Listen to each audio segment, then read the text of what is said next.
Oke, kita langsung mulai saja ya.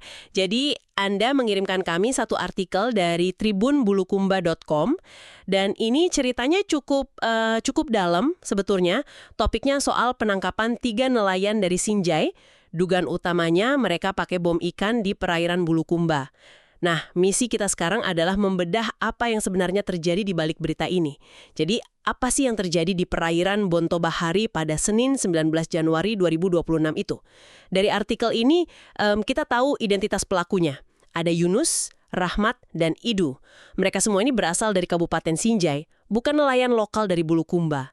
Menurut Anda, fakta ini punya arti khusus nggak sih? Oh, tentu saja. Tentu saja. Fakta bahwa mereka ini orang luar bisa jadi salah satu alasan kenapa nelayan lokal nggak ragu untuk melapor.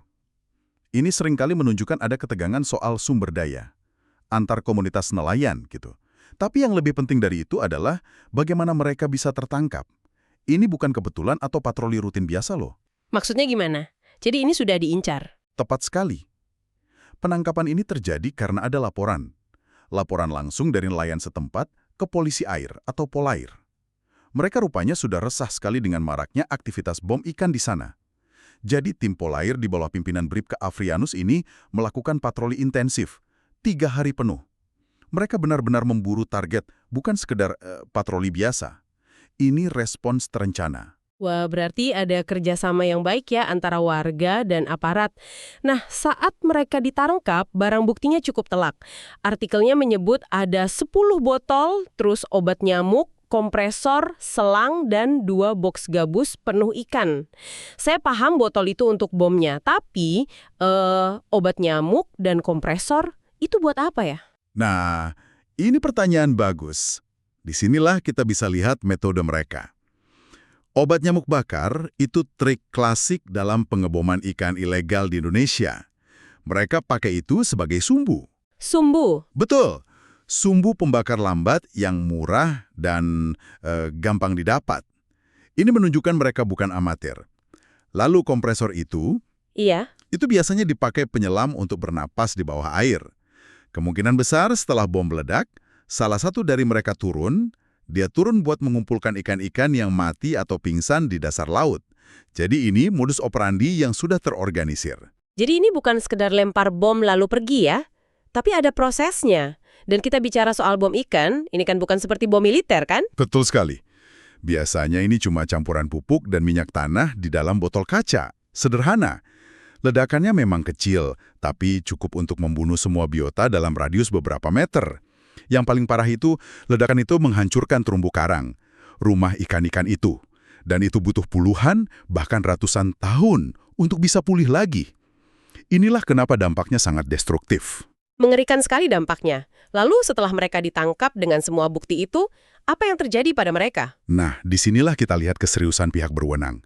Artikelnya bilang, ketiga pelaku langsung dibawa ke Mako Direktorat Polairut Polda Sulsel. Ke tingkat provinsi ya? Betul.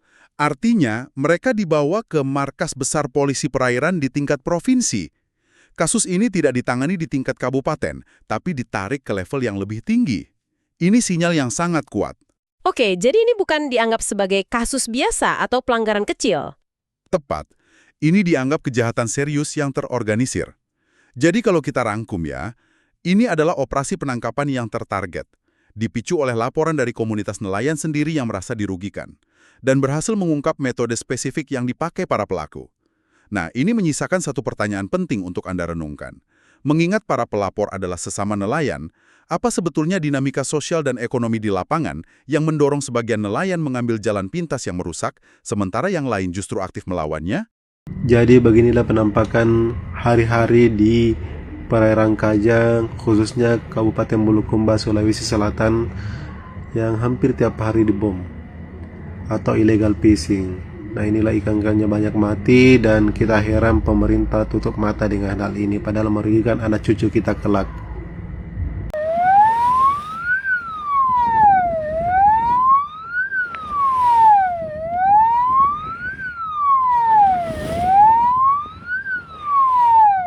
Dalam rangka apa Bapak keluar di laut, Pak?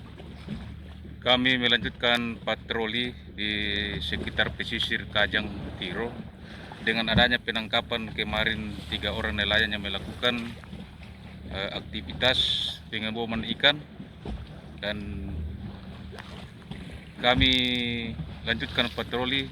Jangan sampai masih ada yang masih melakukan patroli melakukan aktivitas pengeboman ikan.